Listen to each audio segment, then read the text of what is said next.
Access the administration cockpit via the side menu or landing page. All other features displayed here is in our introduction knowledge base article and video tutorial. For the purposes of this session, I will be the general manager at this property.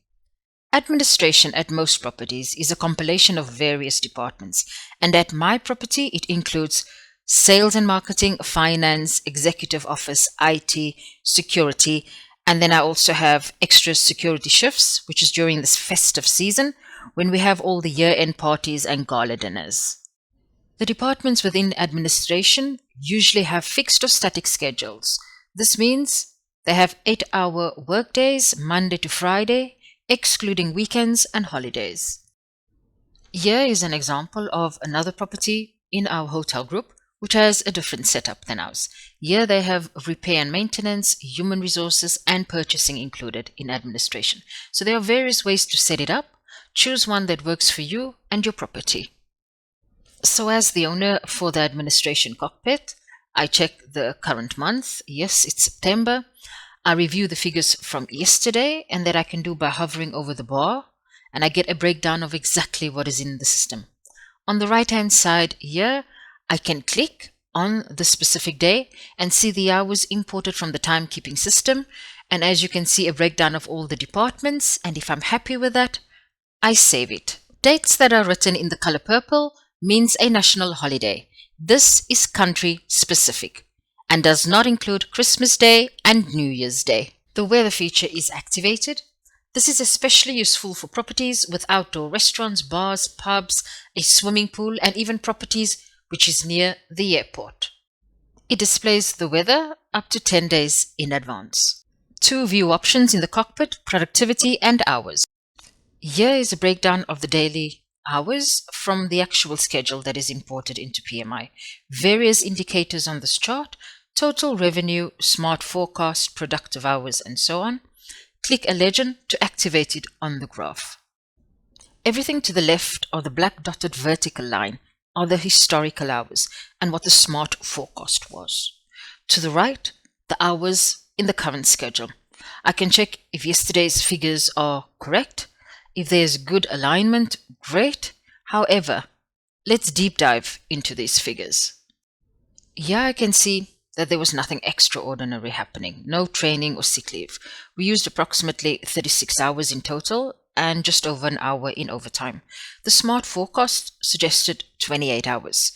I'm able to see exactly which departments make up the 36 hours by having a look over here, and I can immediately then see where the extra hours were used. It was used in IT, as our IT manager is on vacation this month, and we had to get the cluster IT to assist us with some urgent technical matters. And the overtime was for our financial controller, as there were a number of manual changes needed to be done prior to month-end closing. So that explains the spike in hours used versus the smart forecast. So what can I learn from the past 27 days? Are there days where we were overstaffed or understaffed?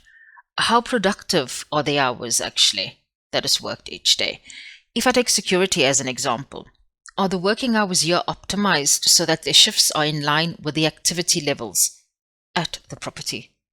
I still have vacation, so perhaps I should take a couple of these days before month end. If the technical department was part of the administration here at our property, then I would most probably have checked if all the working hours here too were optimized to ensure that their shifts are in line with activity levels at the property. For example, I would not have all 3 technical staff members start at 7 each morning and then leave by 3 in the afternoon. I would have one most probably come in at 7, another one at 8, and the last one at 10. That way I would have the hotel covered till at least 1800 hours, and then tweak the shifts further if needed. All of this to ensure that we had hours in line with the activity at our property. Moving on to the future, this I should be able to do something about today. The blue bars represent what is in the actual schedule. How aligned are the hours with the smart hours forecast? Are there differences? Are there days where we are understaffed or overstaffed? Can I perhaps move the hours a bit so that I have the correct staffing levels when needed? Unfortunately, I do need the cluster IT for a few more days. So as these hours were not in my forecast at the beginning of the month, it will not show up as surplus. But it's needed, so I have to do it. I've decided to take 2 days from my vacation, as I still have a couple of weeks to use before the end of the year. And the few tweaks I'm doing here and there is not enough to get a favorable result at the end of this month. Best practice recommends looking 7 to 10 days ahead, so I will start double checking the first week of October to ensure that I can start off the month well prepared. Moving down further on the left here, you can follow the accumulated hours month to date or include the hours scheduled by month end. Choosing your local currency allows you to follow the accumulated labor cost per hour, which is calculated based on your reported total labor cost. 2 more view options here. Total productivity. This includes productive and non-productive hours. Your non-productive hours are hours that are paid for by the property, but it was not part of your regular workday. So it could include PMI training, short and long-term sick leave, mandatory fire drill and evacuation training, and so on. The other, operational productivity, is the productive worked hours. On the right-hand side of the screen, you have the data table with all the relevant information for the month you are focusing on. Here you have the month-end forecasted hours. These are the hours needed for September in the various departments that make up administration. So usually when calculating the productivity target, you use the cost driver divided by the hours forecasted for the month. In the case of administration, it's a little bit different. Here, it also takes into account the hours based on the contracts, as it's the contract that stipulates how many hours, for example, myself or the financial controller will work each month. So the amount here actually is what the sales and marketing, the financial controller, IT, security, and myself will work for the month of September. And as you can see, we forecasted 712 hours. Usually when calculating the SMART forecast, the yellow line here on the graph, it would be the daily cost driver divided by the revenue produced per labor hour. The SMART forecast at our property is taking into consideration the minimum and maximum. Let me take a minute to quickly explain so that you have an understanding of what I am speaking about. Minimum, maximum is found in the tools function. This is basically where a property can put in a set number of hours for each day that is needed, so it doesn't go below or above it. And the SMART forecast then includes this in the algorithm when calculating the hours. Here you are able to see all the departments that is included in administration. Security, they work each day of the week, and here it's set up 12 hours as minimum and maximum, Monday to Sunday. Then included in administration is finance as well. The financial controller is off on Saturdays and Sundays, so it's 0, and Monday to Friday is 8. Executive office, that's me. The same applies for me as well. So this gives you a brief overview of minimum and maximum. More information on minimum and maximum hours can be found in our knowledge base article and video tutorial. If we take a look at the figures, we see that the live forecast is 712 hours split in these departments. So far, we have used over 640 hours month to date, and if we continue in this manner, this is what we're going to end up with at month end. Again, not a favorable result because I have used more than the 712 hours forecasted for the month. However, as explained before, these hours were for IT and it's going to continue for the next couple of days. All these figures are updated daily from your property management system, PMS, to ensure you can make good decisions at any time. You can manually input hours here. If, for example, the hours have not been scheduled in your timekeeping system, or you've forgotten because someone is sick and you needed another person to work. However, changes you make manually here will not be reflected in your TKS. Also, all the hours from the schedule module will appear here. Use the note function as often as needed. This is a great way to keep track of unforeseen hours used on a specific day. It could be anything from staff on training or even sick leave. And in this specific example for yesterday, I then had the financial officer that worked the overtime with the reason why, and then in IT that we had the cluster assisting us with some technical issues. So once this is saved, it automatically appears on the management perspective. And from here, the GM and head office will be able to see what is happening. And this is always useful because we always want to understand how we ended up with the result. A little bit more on the data table here.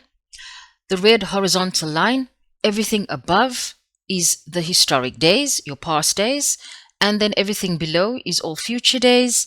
The highlighted one over here is today's date, so that's always in a darker font. Here above, you see the timekeeping system here is called time plan, and here you can see that these hours have been approved in the system. And then looking for today and then tomorrow for the next 2 days, then you see that it's in the color red, and this is because it is future hours that has not yet been updated in the system. And another example, just to show you very quickly, this is a cockpit that has not been saved from yesterday.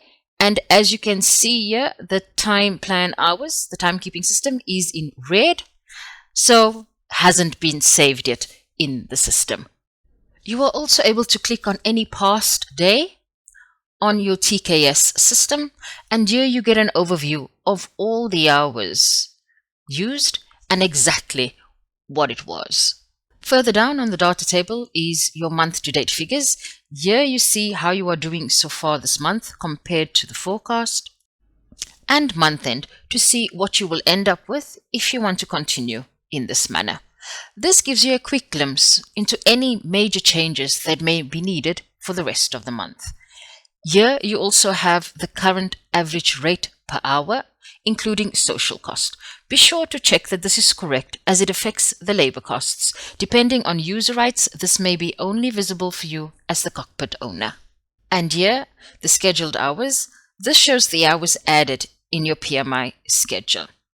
Unspecified means that it's imported from the timekeeping system or only scheduled as lump sums, and that means without a name. And one last comment on the graphs. Here's an example of shifts that are missing for the day. Let's do a quick recap of the daily routines in the cockpit. Labor cockpits should be saved at least 5 times a week by the cockpit owner. Update your timekeeping system before working in the cockpit. Look at the current month. Check the hours for yesterday and do adjustments if needed by clicking on the plus sign. If you don't yet have a TKS system installed, you will need to add the actual hours manually. Click on the plus sign for that specific day and enter the hours. Then you need to confirm to update the cockpit. Check yesterday's hours and add your comments. Check the status of your actual productivity and hours month to date and status for the rest of the month. Confirm that if you are behind your month-end target, you will look into the live forecast and schedule and try to align the staffing according to the activity level, meaning the hours used should match the revenue. Moving on to month-end routines, this can be done on the first working day of the new calendar month. Look at the month that passed. Are all the hours complete? Did we reach the productivity target that was set for the month? Summarize the month by adding a general comment. You can write the comment on the last day of the month. Here can be what went well and what the learnings were. Update the current rate here with the actual outcome after the P&L is ready at month-end closing. This task could be on the financial controller's checklist, so be sure to check what your property's routines are. And as always, don't forget to save. More information on the labor cockpit can be found in our knowledge base article and video tutorial series. Thank you and take care.